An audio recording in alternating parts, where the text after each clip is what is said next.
time now for everybody's favorite guessing game, What's My Line? Brought to you by Remington Rad, makers of the world's #1 electric shaver, the Remington. Now, let's all play What's My Line?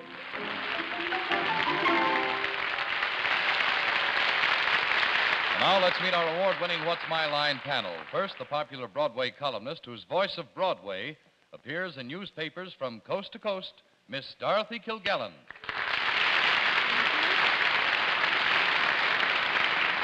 Thank you, and on my left is a gentleman who has just tipped me off to the identity of the first contestant on tonight's program. He says that the first contestant is an anchovy embalmer in a pizza bakery. Mr. Fred Allen. Thank you very much. And on my left, ladies and gentlemen, a young lady who has recently completed this new recording here. It's called Music Appreciation for the Home, an analysis with music of Tchaikovsky's Nutcracker Suite and Schubert's Unfinished Symphony. That's a long introduction for a long-playing record, Miss Arlene Francis.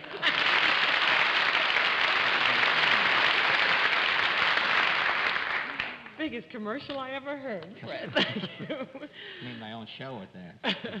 And on my left, a gentleman whom we have missed very much indeed, who tells me that tonight he's quite nervous about coming back to What's My Line after a wonderful vacation in Hawaii.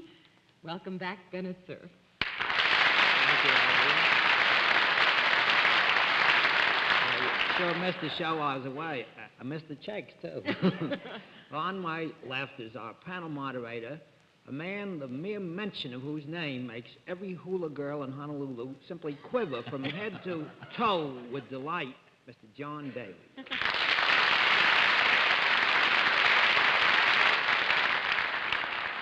And in Hawaii tonight, they're saying of Bennett Cerf, he's quite a poi. And good evening, ladies and gentlemen, and welcome to What's My Line. It's very good to have Bennett back. Very good to have some challenges for this panel tonight. Who I think are going to give them a kind of rough time. We like to see the panel have a rough time, and we're about to get started giving it to them tonight. We'll have a famous guest challenger a bit later, but right now let's let the experts meet our first challenger whose line they'll have to spot. Will you sign in, please, sir? Louis Ross. Is that right, sir?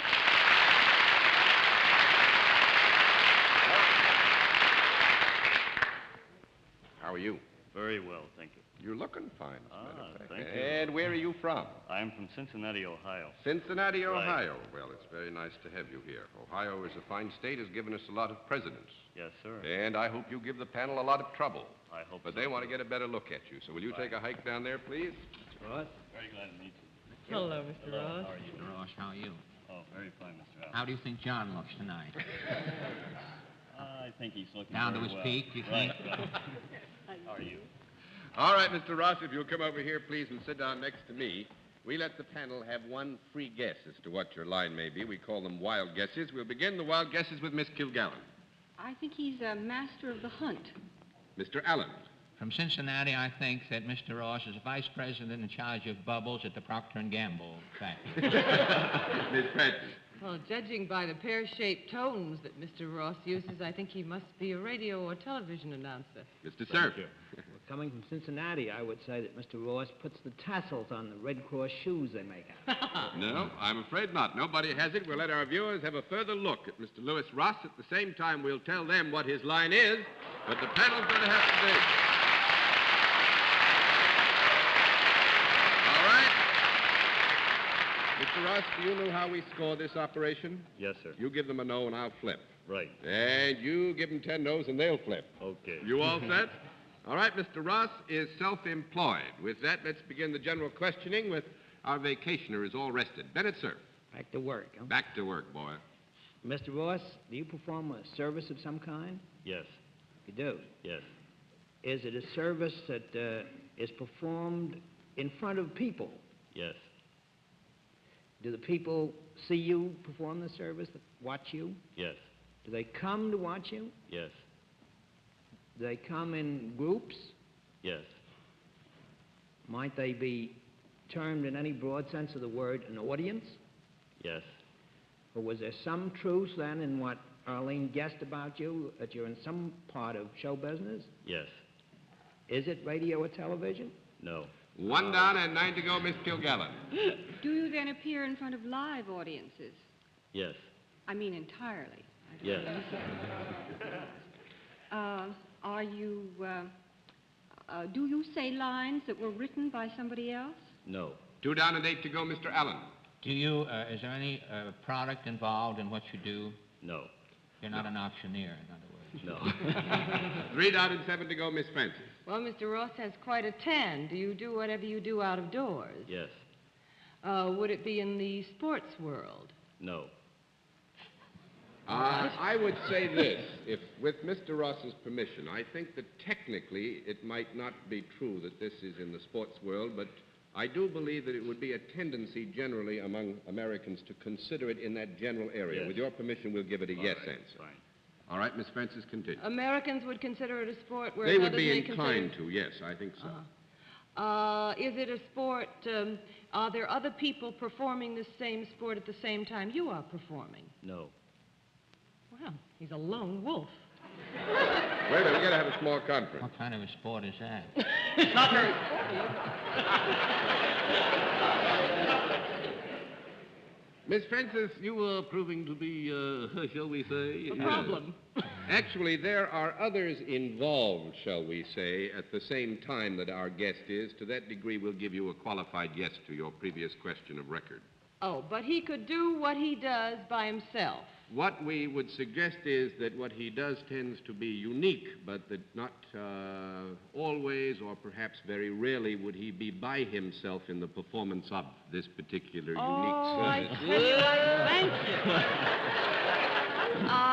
you. Mr. Ross, do you use any equipment of any kind in this performance? Yes. Is the equipment something you might hold in your hand? Yes. Is it a club of any kind? No. 4 down and 6 to go, Mr. Cerf. Mr. Ross, does the work that you do, or the whatever it is that you do, require some dexterity? Yes. Might you be, I don't say that you are, but would it be possible for you to do this work in a circus? Yes. It would be possible, yes. Is it some form of acrobatics or tightrope walking or something like that No. sort? No? No. 5 down and 5 to go, and we would not particularly, it could happen in a circus, but we don't say that it does. That's 5 down and 5 to go, Miss Kilgallen. Well, now, you said you work out of doors. Yes. Would you be able to do your work in a carnival? Yes. It could be done in a carnival, yes. But you don't do your work in a carnival. No. Yes? Yes, he does not do his work in a carnival, no. Do you do it in a place of amusement? Way down upon... Yes. Broadly speaking, yes. Is this something that could be done in a city and in the country, too? Yes. Do people pay to watch you? Yes. Do they pay somebody else to watch you? Then you're self-employed. Yes. But someone else takes the money. Yes. And he gets a little cut. 10%.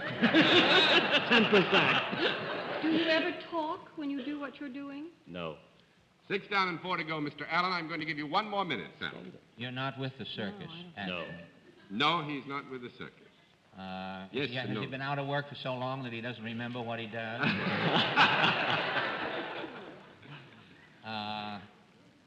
You do this on land? Yes. I don't know what you could possibly do in Cincinnati that's so funny that people laugh about and we can't figure out what it is. Of course, I can't figure out what it is. I pass. All right, Miss Francis. Save the day. Is it possible that you might not do this particular performance in Cincinnati? Yes. You say you work outdoors, and it's something that might be in a circus. Is there an animal involved in your work in any way? Yes. Ferocious animal? Yes. Do you work in an arena of any kind? Yes. What's ferocious in a circus? Lions? his head Lions in and the lion's tigers? mouth. They throw you to the lions? Is it an animal the size of a lion or a tiger? I'm not one. Sometimes. Could it do you harm unless you... do you work with a sword? Yes. Are you a matador or a picador or a troubadour?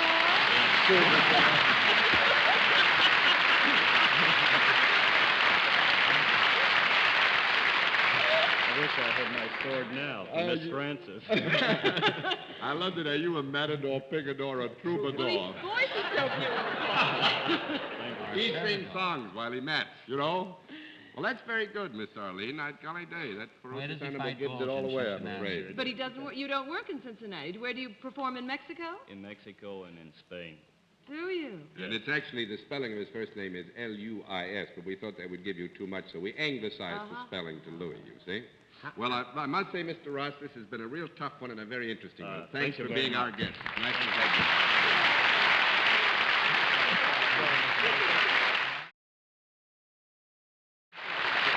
All right, panel, a very brilliant beginning. Let's see what you can do with the second challenger. Will you sign in, please, sir?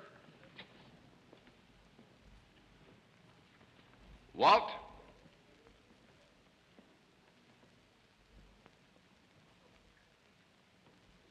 Oh, is that so? Well, now, Walt Hollingsworth, right? And, where are you from, Mr. Hollingsworth? Nevada. From Nevada. Oh, that's very interesting country. All sorts of things happen out there. Silver mines and things like that. Everything, yes. Well, I understand it's also a place where you don't mind walking a bit. Lots of distances, right? So would you distance that over there for me? Let him get a closer look at you. Hello, Mr. Hollingsworth. How are you? All right, Mr. Hollingsworth, if you'll come over here, please, and sit down next to me, the panel will get its customary free guess, its wild guess as to what your line may be. We'll begin the wild guesses with Miss Kilgallen. I think he's a croupier at a roulette table. A croupier at a roulette table, Mr. Allen. From Nevada, I think that he sharpens the needles on cactus plants out there. Miss Francis. I think he has a ranch for vacationers. Mr. Cerf. I think he fixes those one-armed bandits so that every one man in a million gets the jackpot. That's right, Mr. Cerf. Congratulations. He fixes slot machines is absolutely right.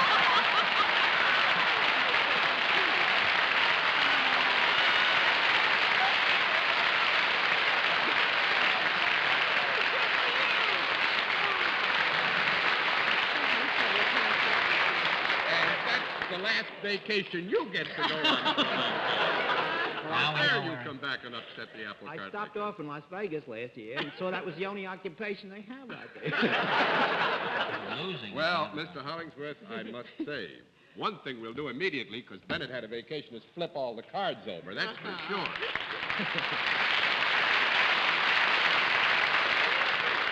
I think that John Foster Dulles stays longer in one place than Mr. Hollingsworth. What hotel do you work in, Mr. Hollingsworth? I work the Colony Club in Reno. Oh, in Reno. Oh, Reno. Yeah, Mr. Hollingsworth is from Reno, where I understand they have what you describe in the colloquial term as the one-armed bandit. And You can also lose your wife there, too. It's a different process, however. But at Reno, it's known for that. Reno is, really? I understand, yeah. For heaven's sakes. Well, this is a big and wonderfully interesting country, isn't it? Mr. Hollingsworth, I'm sorry that we couldn't have you visit us longer, but you see, Bennett's been to Hawaii, and you know what happens when you go to Hawaii. Yeah. You come back and mess everything up. Sharpened Thanks up on very the- much. Must have had you with us, even though briefly.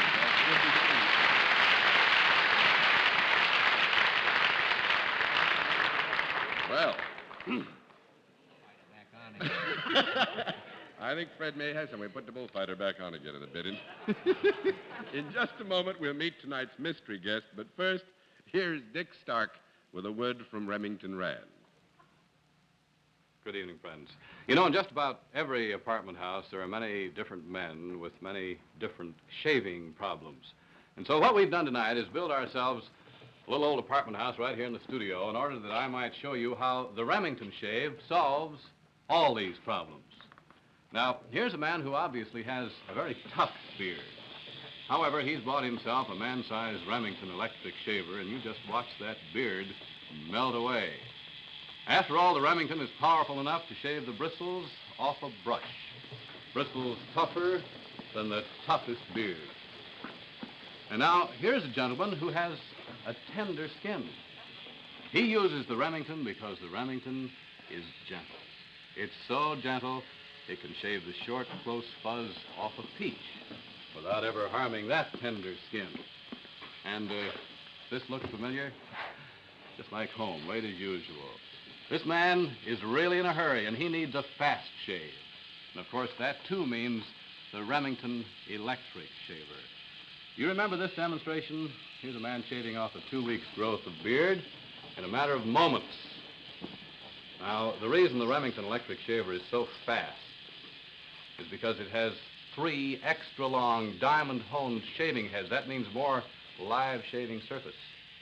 You just take it from me, no matter what your shaving problem may be, the Remington electric shaver is the perfect answer. All right, sir. I just wish you'd stop in and pick yourself up a man-sized Remington electric shaver on the 14-day free trial plan that's offered by most dealers. Give yourself the one shave that's clean and comfortable and fast. Give yourself the Remington shave. And now we come to the special feature of our program, the appearance of our mystery celebrity, for which my friends in the panel are blindfolded, and the blindfolds are all in place. Panel, please. Mm-hmm. Yes, Mr. Daly. That is good. Will you come in, mystery challenger, and sign in, please?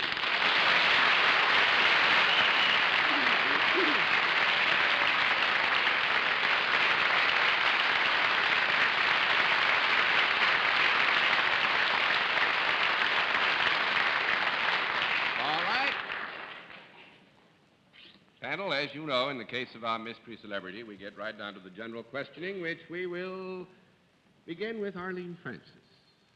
Are you part of the entertainment world? Yeah. Are you an actress? Huh? Dubious.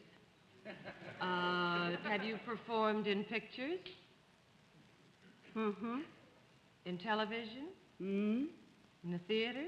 Mm-hmm. Well, say. Nevada? Would you consider yourself a character actress? No. 1 down and 9 to go, Mr. Cerf.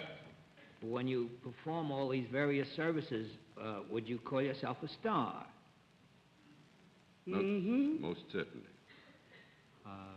Are you the kind of star that would attract whistles from a rowdy audience? Uh-huh. And where do you... and stop calling us rowdy, see? In other words, you're a very shapely and lovely lady. Is that correct? John? Yes. When you're on the stage, do you play dramatic roles? Mm-hmm. Have you ever played any comedy roles, too? Uh-huh. Do you do anything beside act? Yeah. Bakes the best pizza you ever saw. Do you sing or dance? Sometimes. Which do you do better? Now, that would be a yes answer, Mr. Cerf. Are you better known for singing than for dancing? Yeah. Have you ever played the lead in a Broadway musical show? No. That's 2 down and 8 to go, Miss Kilgallen. But you have been on the stage. You have been on the stage. Yeah. When you say on the stage, does that ever include being in a presentation house? The presentation house is where I understand, where they have movies and then have a stage performance also. Yeah. Did you appear with a musical organization? Uh-huh. Did you sing? Yeah. In German. Then you have been a band singer. I beg what? You have been a band singer. Singer. A Singer. band singer? Not a bad singer, a band singer. Not yet. Not yet.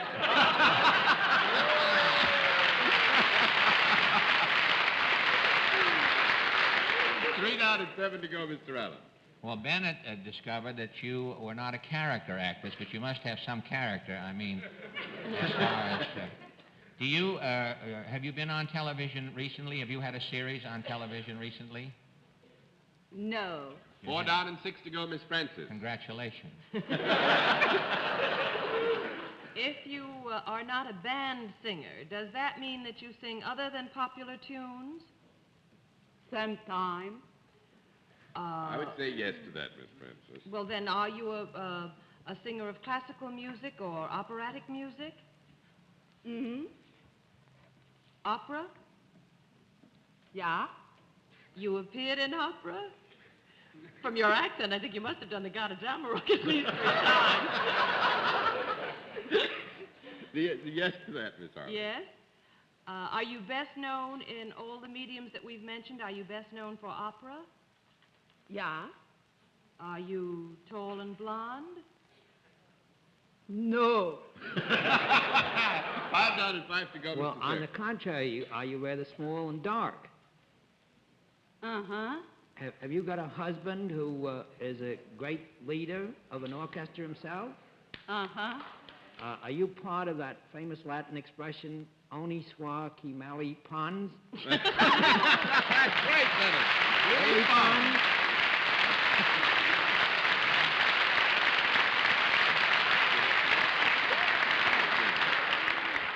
Mrs. Andre Costellanes, and I must say my memory goes way back to this rather wonderful house of musical talent. Mr. Costellanes, music's music I've been listening to for years. It's just great. I've been listening to you for a long time, and you gave them a rough time with that German accent of yours. John, you are gilding the lily. Oh, that's all. And for Bennett. Well, Miss Lily, we do thank you for being a most Thank you very interesting much. guest. That's And a great pleasure. Will you say Good hello day. to the panel? It's grand to have had you in.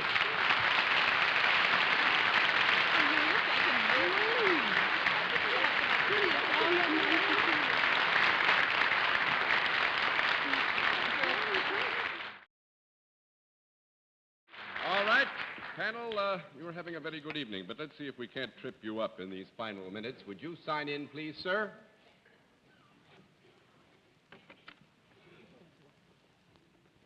Steve Ellis, is that right? Where are you from? I'm from New York. You're from New York. That's right. Fine. Will you look at the panel? We don't have too much time, so we'll go by very quickly. You go by and come back with me. Here we go. Well, that's Whoa, bad luck come right for back us. here, Mr. Ellis. All right, Mr. Ellis, what we are going to do, now that the panel has had a quick look at you, is give them their free guesses, which we will begin with Miss Kilgallen. You always let the girls walk by. Yeah. I think he's a shirt model. Mr. Allen. I think he's a bat boy in the belfry. I think he's a runner-up for Mr. America. Mr. Cerf. I think he runs Ellis Island.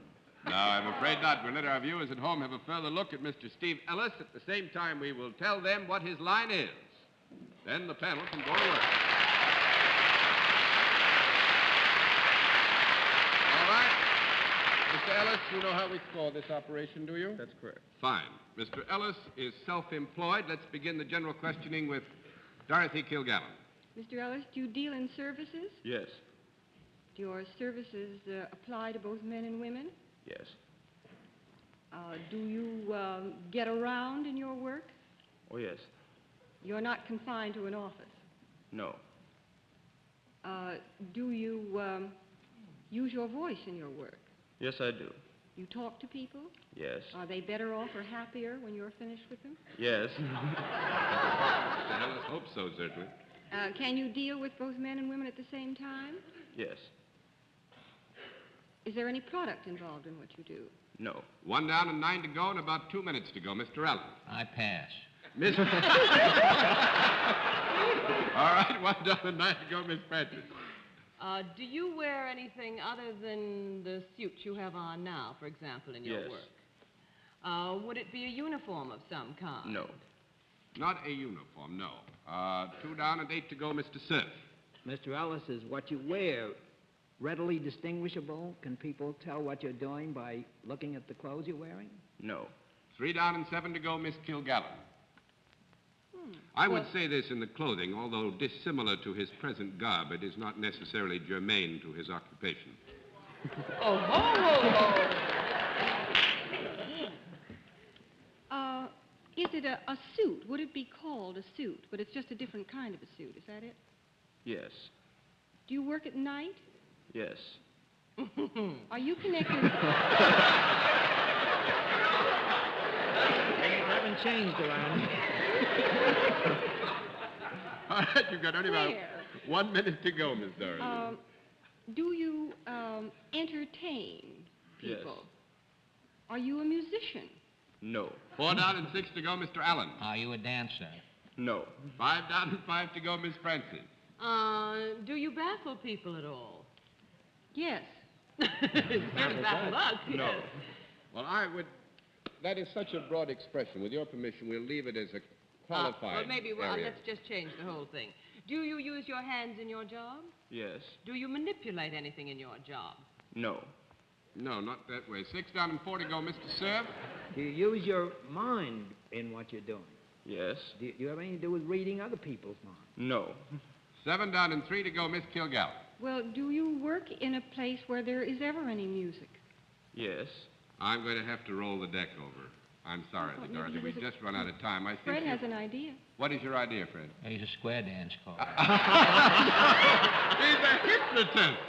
Mr. Oh. Steve Ellison's a hypnotist. You were getting close, I think, but we ran out of time, so you get the full prize, and our thanks for being a very interesting guest. Nice to have had you with us.